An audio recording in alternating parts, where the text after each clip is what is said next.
John Franklin, the Governor Robinson, spent 70 years under the big top, but his real genius was backstage, turning circus logistics into a national operating system and then into lasting civic infrastructure. Welcome to the Celebrating America 250th podcast. This series is dedicated to the men and women who wore the uniform and then went on to build, invent, and lead in ways that reshaped our nation. Across these episodes, we honor veteran innovators from every era of American history, warriors who became entrepreneurs, engineers, organizers, and visionaries, carrying the mindset of service into factories, farms, shipyards, laboratories, and boardrooms. In each short story, we will trace a simple arc: where they came from, how they served, the moment they pivoted to civilian life, what they built, and the legacy they left behind for all of us. This is not just about dates and titles. It is about courage under fire, resilience in transition, and the quiet, determined work of helping build a stronger country. Interesting fact, by the time John F., the Governor, Robinson died in 1921, his circus had never posted a losing season, and it took 58 railroad cars to move his show from town to town.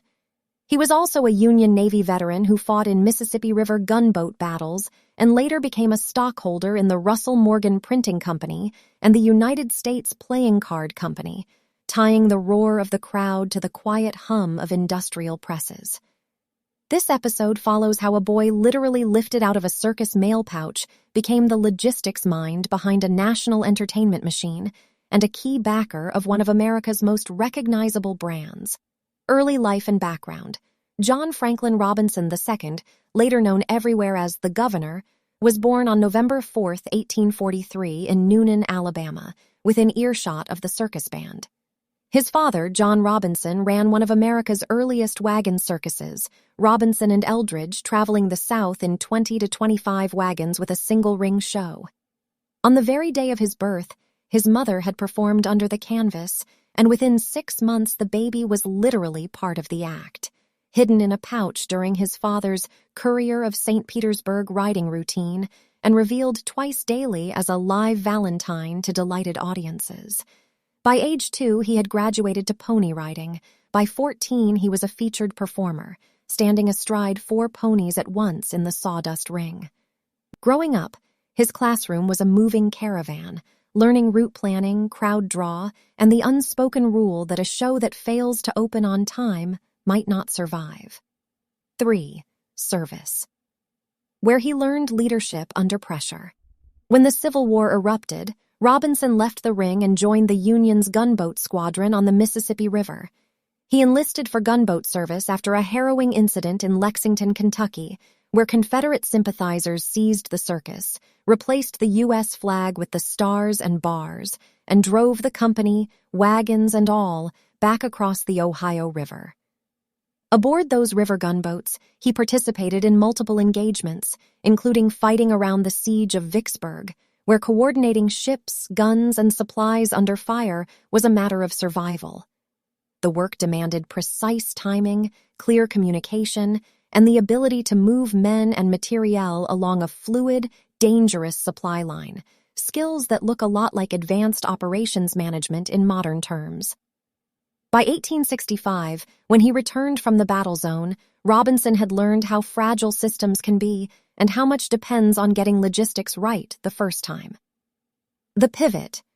Carrying that mindset into civilian life. Back in civilian life, Robinson went where he had always belonged, back to the circus. But the America he returned to was different, a country stitched together by rails instead of wagon ruts. The John Robinson Circus kept performing straight through the war years by shifting routes north to Ohio, Indiana, Michigan, and Illinois, but by Reconstruction the show had become too big and too cumbersome to haul in 20-odd wagons over rough roads. Robinson saw the bottleneck clearly.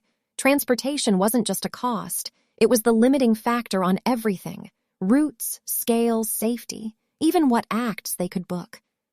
Drawing on his gunboat experience, he conceived a radical pivot: move the circus not by wagon, but by dedicated trains. That decision turned the circus from a regional caravan into a movable city, and transformed Robinson from star writer into chief logistics architect. What he invented, founded, or grew. Robinson's rail strategy was not a minor tweak. It was a full operational redesign. Contemporary accounts credit him as the first to run a circus in cars, and eventually the John Robinson Show required around 58 rail cars to move tents, animals, performers, and equipment. Rail travel let him route the show nationally, hitting distant markets on reliable schedules and keeping his record intact. Relatives boasted that under his management the circus never lost money, but new mobility created a downstream need, mass promotion and ticketing at scale.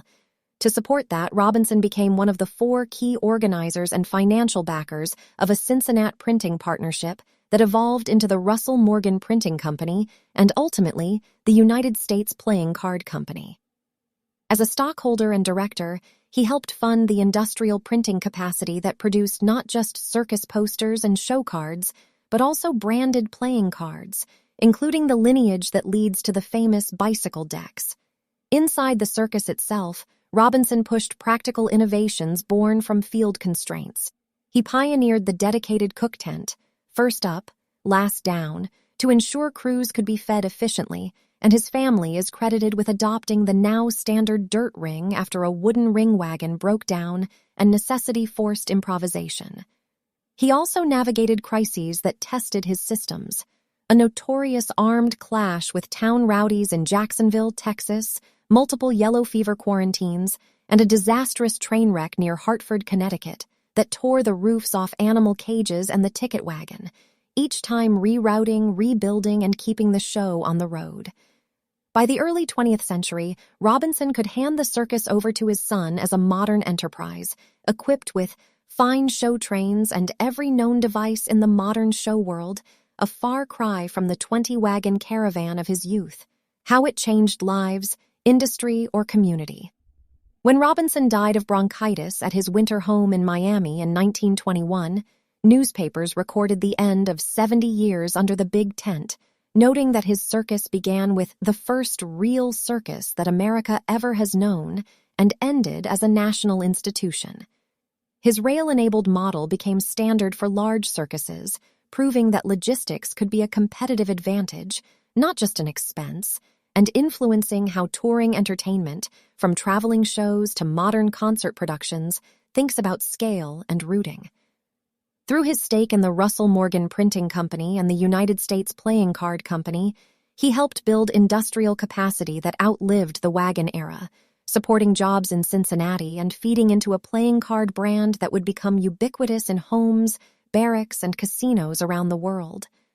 Obituaries remembered him not just as a veteran showman, but as a Union gunboat veteran who spent much time and money rebuilding devastated sections after the war, and as a man whose investments were well guarded, leaving a substantial estate that reflected a lifetime of disciplined, systems-driven work. For veterans and builders today, John Franklin the Govenor Robinson Jr. offers a clear pattern. Let operational pain point to the real problem, redesign the system, not just the product, use logistics as your leverage, and reinvest success into capabilities that serve entire communities, from a cook tent that feeds the crew to a print shop and card company that keep the stories and the games moving long after the tents come down.